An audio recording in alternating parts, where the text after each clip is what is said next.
የጦርነት ሰለባ እንዳይሆን ተጨማሪ የትግራይ ህዝብ የትግራይ ወጣት ይሄን ወንጀል ኢንተርፕራይዝ ማፍረስ ላይ መረባረብ መቻል አለበት። አበ ታሪክ ሕወሓት ብዘይ ተለመደ መልክዑ ናብ ስልጣን ከም ዝመፀ ባዕሉ ደጋጊሙ ዝገልጽ ነበር ፕሬዝዳንት ጊዜያዊ ምሕዳር ትግራይ ኣይተ ጌታቸው ረዳ አበ ባህልን ታሪኽን ውድብ ህዝባውያን ሓርነት ትግራይ ዘይተለመደ ነገራት እውን አበ ዝተፈላለዩ አጋጣሚታት እናንጸባረቀ ይርከብ። እዚ ነበር አመራርሓ ውድብ ህዝባውያን ሓርነት ትግራይ ክሳብ ሕዚ እውን ንባዕሉ ፍንጫል ሕወሓት ኢሉ ዝገልጽ አካል ተማሊ ካብ ጀነራላት ትግራይ ክሳብ ፖለቲካዊ አመራርሓ ኣብ ትግራይ ይፈልጦ ዝበሎ ጥራሕ ዘይኮነስ ሰሚዑ ዝበሎ ምስጢራት እውን ኣብቲ 1 ሰዓትን 7 ደቂቃን ዝወሰደ ቀዳማይ ክፋል ምስፋና ብሮድካስቲንግ ኮርፖሬት ዘካየደ ቃለ መሕትት በዝርዝር ክገልጽ አምሲው ሲዋሹ በጣም ነው የሚገርመኝ። እኔ እስካሁን ያሸሁት ይበቃኛል፣ እስካሁን የታገስኩት ይበቃኛል። ሰው ሲሸጡ የሚኖሩ ሰዎች አሉ። ሰላምን ጥዕናን ነናብ ዘለኹም መብጻሕ ፍትዋት ተኸታተልቲ ምድላዋት ታርጌት ሚድያ ንሎሚ ሚኒስተር ማዕረግ ኣመኻሪ ጉዳያት ቀርኒ ኣፍሪቃ ቀዳማይ ሚኒስተር ኮይኑ ዝተሾመ ጌታቸው ረዳ ካሕሳይ ብዛዕባ ዝሃቦ ኣዘራርባ ቃለ መሕትት ዝምልከት ነቶም ዝተወሰኑ ዋና ዋና ነጥብታት ንምርኣይ ክንፈትንና ሓቢርኩምና ጽንሑ።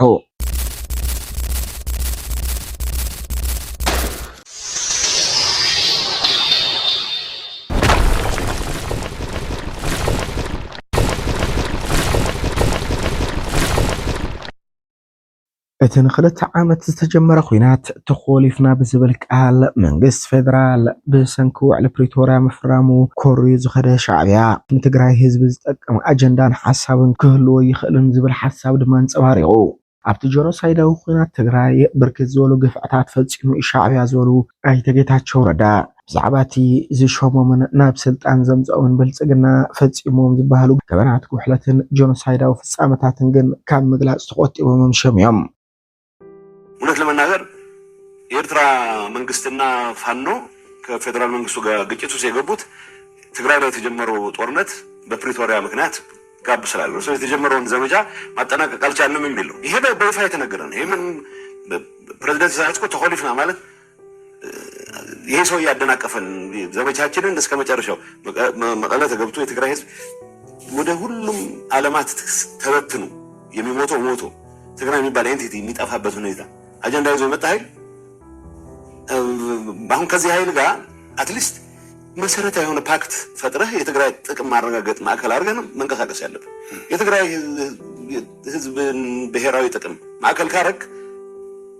ቢያንስ ከፌደራል መንግስት ጋር የጀመርከውን አሟጠህ ለመጨረስ ነው መንቀሳቀስ ያለብን። ከሌላ ኃይል ጋር አይደለም የምትሰራው። ቢያንስ የሚታወቅ ስምምነት አለ ከፌደራል መንግስት ጋር ኢትዮጵያ ካለ ግን ደግሞ ዓለም የሚያውቀው ስምምነት ፈጽሟል። በጨለማ መንቀሳቀስ የሚፈልግ ኃይል ብርሃን ከበራ በጣም ይጨንቀዋል። ሰላም ለእንደዚህ አይነት ሰዎች ለእንደዚህ አይነት ክሪሚናል ኢንተርፕራይዝ አደጋ ነው የሚሆነው። ኣይተ ጌታቸው ረዳ ብዛዕባ ርክብ ሻዕብያን ሕወሓትን ዝምልከት እትርክብ ንኽልቲኡ ውድባት ማለት እውን ንሻዕብያን ህዝባዊ ግንባርን ምናልባትን ተጠቂሙ እምበር ህዝቢ ትግራይ ተወሳኺ መከራ ካብ ምጽዋዕ ሓሊፉ እዚ ዝበሃል መሰረታዊ ጥቕሚ ከረጋግጽ ይኽእልን ክብሉ ድማ ኾኒኖምዎ። ሰላማችን ለማስጠበቅ በየጊዜው መሞት የለብንም። በህይወት ኖረን ህዝባችንን ማገልገል የምንችልበት ኢንቫይሮንመንት ተፈጥሯል። ይሄን እንጠቀምበት ብለን በወሰንበት ሰዓትም ጭምር ስልጣኑንና ጥቅሙን ብቻ የዘረፋ ኔትወርኩን ማስጠበቅ ብቻ ማዕከል ያደረገ አመራር አሁንም ሰላም ደፍርሶም ቢሆን ህዝብ ለአደጋ አጋልጭም ቢሆን ህልውናዬን አስቀጥላለሁ ብሎ ሲፍጨረጨር በተግባር ይታያል። ይሄን አስተሳሰብ ይዘህ ነገ ተነገ ወዲያ መቀጠል አይቻልም ብቻ ሳይሆን አሁን የትግራይ ወጣት ደርሶበት ባለ የንቃት ደረጃ በፈለከው መልኩ ምክንያቱም ከእንደዚህ አይነት መከራ ሊያወጣህ ብቻ ሳይሆን ወደ ሌላ መከራ ሊያስገባህ የሚችል ሊደርሽፕ በምን ማጂክ በምን ተአምር ነው አመራሩ ይዘው ልትቀጥል ነው። ምስ ሕወሓት ንብርክት ዝበሉ ዓመታት ካብ ላዕለዋይ ኣመራርሓ ክሳብ ፖሊስ ቢሮነት ኣብ መወዳእታ እውን ነቲ ውድብ ክሳብ ምክትል ኣቦ መንበርነት ኮይኖም ዝመርሑ ኣይተ ጌታቸው ረዳ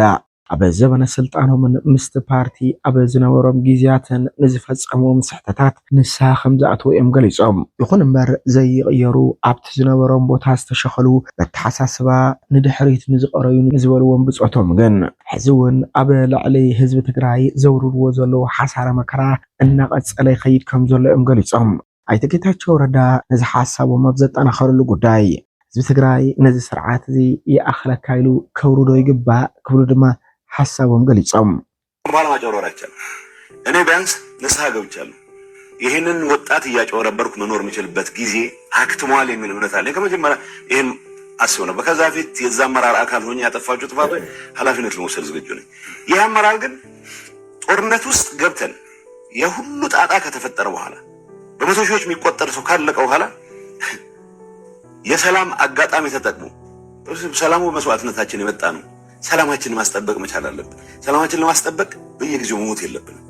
ኣይተ ጌታቸው ረዳ ኣብቲ ሰፊሕ ቀዳማይ ክፋል ቃለ መሕትቶም በዋናነት ምስ ውራ ማዕድን ሃፍቲ ተፈጥሮ ዝተኣሳሰር ብርክት ዝበሉ ነጥብታት ዘልዕሉ ኮይኖም ብፍላይ ምስ ወርቂ ተኣሳሲሩ ንጀነራል ምግበይ ጀነራል ወድንበይተይን ተወልደ ዕንበበን በዋናነት ክፀርሕዎ መምስዮም ኣስታት 1 ቢልዮን ብር ወሲዱ እዩ ዝበልዎ ጀነራል ወድንበይ ዝምልከት እዚ ሰብዝን ካልኦት ብፆቱን እንድሕር ደኣ ሰላም ተፈጢሩ ፅባሕ ናብ ሕጊ ክንቀርብ ኢና ዝብል ስግኣት ኣለዎም ክብሉ ድማ ገሊፆም ነይሮም ፕሬዝዳንት ጊዜያዊ ምሕዳር ትግራይ ኮይኖም ንትግራይ ኣብ ዝመርሕሉ ዝነበሩ እዋን ኣይተ ጌታቸው ረዳ ካብናቶምን ናይ ፖለቲካ ኣመራርሓ ሕወሓትን እጃም ንላዕሊ እቶም ሰራዊት መስሪቶም ክፍለ ሰራዊት ሃኒፆም ኮራት ተጣይሾም ኣርምታት ኣፋሊጦም ብደረጃ ግንባር ንሰራዊት ትግራይ ዘዕበይዎ ላዕለዎት ኣዘዝቲ ኣብ ታሪክ ዝህዝቢ ፈፂሙ ዘይዝንጋዕ ሰው ዕለታ እዮም ኢሎም ምንባሮም ይዝከር እዩ እንተኾነ ሕዚ ግን ካብቶም 4 ኣዘዝቲ ግንባር ዝነበሩ ኣካላት እቶም ክልተ ብውራ ስርቂ ማዕድንን ምጥፍፋእን ከሲሶም ኣብ ትግራይ ፈፂሙ ሰላም ክፍጠር ዘይደልዩ ጸረ ሰላም ሓይልታት እዮም ክብሉ ድማ ኮኒኖም መምስዮም አሁን ያለው እኔን ክድሃል የሚለኝ አመራር ወንጀለኞቹን ዋናዎቹ የራሱ ሰዎች አድርጎ ነው የሚቆጥረው ቢኮዝ የወንጀል ኔትወርክ ነው የወርቅ ንግድ ውስጥ የሚሳተፈው ጀነራል ዋና የሚተማመንበት መሰረት በግልጽ እኮ ባለፈው ሲናገር ሰምታችሁታል አይ አሁን የራሳችን ሰው ስለመጣ ጌታቸውን እንዳደናቀፍ ነው ማደናቀፍ የለብንም ይላል ምክንያቱም ጌታቸውን ያደናቀፍ እንደነበረ ጌታቸውን የሚያደናቀፍበት ምክንያት የስርቆት ኔትወርኩ አካል ስላልሆንኩ ነው ሌላ ነገር የለም እኔ ላይ የሚያገኙብኝ አካውንት የለም እኔ ላይ የሚያገኙት መሬት ካርታ የለም ስለዚህ ምክንያት ሁሉም ልንገር አንዳንዴ በጣም ያሳዘነኝ በፌደራል ጋር ያላቸውን ጉዳይ መሬት አስመልስልን እንዲበልልን ምናምን የሚባል እኔን ሸምግልልን ይሉኛል ይሄም ሲፎክሩም ሰው እንደዚህ እንዳው ውሸት ነው ኤርትራውያንን ኣብ ትግራይ ንመራርሓ ሕወሓት እቶም ዝለዓሉ ናይ ኣታው ምንጭታት እዮም ዝበሉ ኣማኻሪ ጉዳያት ቀርኒ ኣፍሪቃ ቀዳማይ ሚኒስተር ኣይተ ጌታቸው ረዳ ኤርትራውያን ብስግረዶም ናብ ትግራይ ከኣትው ብምግባር ኣብ ወፃእ ካብ ዝርከቡ ዘመዳቶም ድማ ክሳብ $4,000 ብሓዋላ መልክዑ ብምእታው ሕወሓት ከም ሰፊሕ ናይ ኣታው ምንጭ ገይሩ ይጥቀመሉ ምህላው ዝገልጹ እቶም ፕሬዝዳንት ብቐረባ ይፈልጦ ብመሰረት ዝበልዎ ሓሳብ ድማ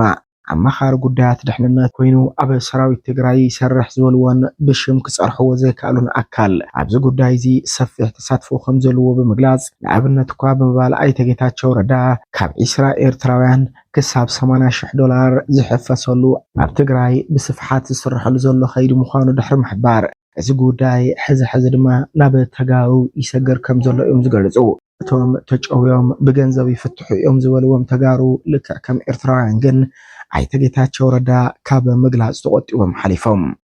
ኤርትራዊ መሸጥ ንብረት ነው የሚባል ንብረት ነው የሚለው አውርደዋል ይታፍንና እንግዲህ ዓላማው የኤርትራን ሰራዊት እናፍርሰው የሚል ነበር በእኛ በኩል ኤርትራን ሰራዊት ለማፍረስ ግን ሰዎች እንዲመጡ ማድረግ ነው ግን ኤርትራን ሰራዊት ማፍረስ ዘመቻ ጀምራለሁ ብሎ ይሄን የሚመራው ወገን ገንዘብ ያላቸውን ሰዎች ብቻ ነው ማፍረስ የሚችለው ስለዚህ ወደ ኃይል ወጥሮ ሊዋጋ ይገደዳል ማለት ነው ከያት በኋላ 27 ወጣት አመት የተዘጋና ቤተሰቦች ያላቸው የሚባሉ ውጭ ሀገር ያሉ ሰዎች አካውንት እየተጠየቀ እያንዳንዱ ሰው ሚኒመም $4,000 እንዲያስገባ ተደርጎ ሰው 20 ሰው ካፈንክ $80,000 ታስገባለህ ሕዝብ ዘሎ ጭቡጥ ኩነታት ሕወሓት ይትረፍዶን ዓመታት ሓደ ዓመት እኳ ክመርሕ ዓቕምን ብቕዓትን የብሉን ኣብ መንእሰይን ህዝብን ህዝባዊ ቅቡልነት የብሉን ዝበሉ ነበር ፕሬዝዳንት ጊዜያዊ ምሕዳርን ምክትል ኣቦ መንበር ውድብ ህዝባውያን ሓርነት ትግራይ ኮይኖም ዝሰርሑ ኣይተ ጌታቸው ረዳ ሕወሓት ብርግፀኝነት ኢሎም ካብ 2 ወይ 1 ዓመት ዝጸንሐ ናይ ስልጣን ጻርሕት የብሉን ክብሉ ድማ ገሊፆምዎ ነዚ ከመረጋገፂ ኣብ ህዝቢ ዘለዎ ቅቡልነት ቀኒሱ እዩ ዓርሱ ክቕይር ዘይኽእል ኣመራርሓ ምስ ግዜ ክልወጥ ዝኽእል ኣካይዳን ስትራቴጂን ክሕንፅፅ ኣይከኣለን ስለዚ ድማ ካብ ሓደ ዓመት ወይ ክልተ ዝዘለለ ዕድመ ስልጣን የብሉን ክብሉ ድማ ገሊፆም ሓሊፎም ይህን አስተሳሰብ ይዘህ ነገ ተነገ ወዲያ መቀጠል አይቻልም ብቻ ሳይሆን አሁን የትግራይ ወጣት ደርሶበት ባለ የንቃት ደረጃ በፈለከው መልኩ ምክንያቱም ከእንደዚህ አይነት መከራ ሊያወጣህ ብቻ ሳይሆን ወደ ሌላ መከራ ሊያስገባህ የሚችል ሊደርሺፕ በምን ማጂክ በምን ተአምር ነው አመራር ብለህ ይዘው ልትቀጥል የምትችለው ይህንን ነገር ማስተካከል ባልቻልክበት ሁኔታ ህወሓትም አንድ ዓመት መቀጠል አይችልም 2 ዓመት መቀጠል አይችልም የህወሓት ቀጣይነት ህወሓት ብቻውን አይመራም ብቻ ሳይሆን የፖለቲካ ባህል በመህዳራችን መስፋት አለበት ብቻ ሳይሆን ሁሉም አስተሳሰቦች መስተናገድ አለባቸው ብቻ ሳይሆን ህወሓት ይቀጥልም እንኳን ከተባለ ህወሓት ራሱን ባልቀየረበት ኢንቫይሮንመንት ይህ አመራር ከራሱ ጥቅም ከዘረፋ ኔትወርኩ በላይ የህዝብን አጀንዳ አድርጎ መቀጠል ዝግጁ ባልሆነበት ኢንቫይሮንመንት አንዳዳር መቆየት የሚችል አይመስለኝም መወዳእታ ኣይተ ጌታቸው ረዳ ነቲ ካብ ላዕለዋይ ኣመራርሓነት ክሳብ ፖሊስ ቢሮነት ኣብ መወዳእታ እውን ክሳብ ምክትል ኣቦ መንበርነት ኮይኖም ዝተቃለሰሉ ውድብ ህዝባውያን ሓርነት ትግራይ ሙሉእ ክፈርስ ከም ዝደለዩ እዮም ግልጽ ገይሮም እዚ ውድብ እዚ ንህዝቢ ትግራይን ዝጠቕሞ ነገር የለን ዝበሉ ኣይተ ጌታቸው ረዳ ኣብ ሕሉፋት ዓመታት መከራ ነደረዕን ፀገምን ሽግርን ካብ መምፅእ ሓሊፉ ኣብ ናብራ ህዝቢ ትግራይ ጥርትብል ሓድሽ ነገር የምፅእን ክብሉ ድማ ገሊፆምዎ ስለዝኾነ እውን ህወሓት ክፈርስ ኣለዎ ዝብሉ ናይ ውልቀ ርእይቶኦም ድማ ገሊፆም የጦርነት ሰለባ እንዳይሆን ተጨማሪ የትግራይ ህዝብ የትግራይ ወጣት ይሄን የወንጀል ኢንተርፕራይዝ ማፍረስ ላይ መረባረብ መቻል አለበት እምበኣርከስ ፍትዋት ተኸታተልቲ ምድላዋ ታርጌት ሚድያ ኣብ ሓደ ክፋል ጥራሕ እኳ ኣይተ ጌታቸው ረዳ ይትረፍዶ ዝነበር ኩሉን ይፈልጦን የዝበልዎ ምስጢራት ሰሚዖ የዝበልዎ እኳ ኣብ ቴሌቪዥን ቀሪቦም ብዙሓት ነገራት ዝገለጹቶም ሰብኣይ ኣብ ቀጻላይ ሓደ ወይ ክልተ ክፋልከ እንታይ ዝተረፈ ምስጢር ይህልዎም ዝብል ጉዳይ ብሃንቀውታ እናተጸበና ናይ ሎም መደብና ኣብዚ ንኽንዓጽው ሰላም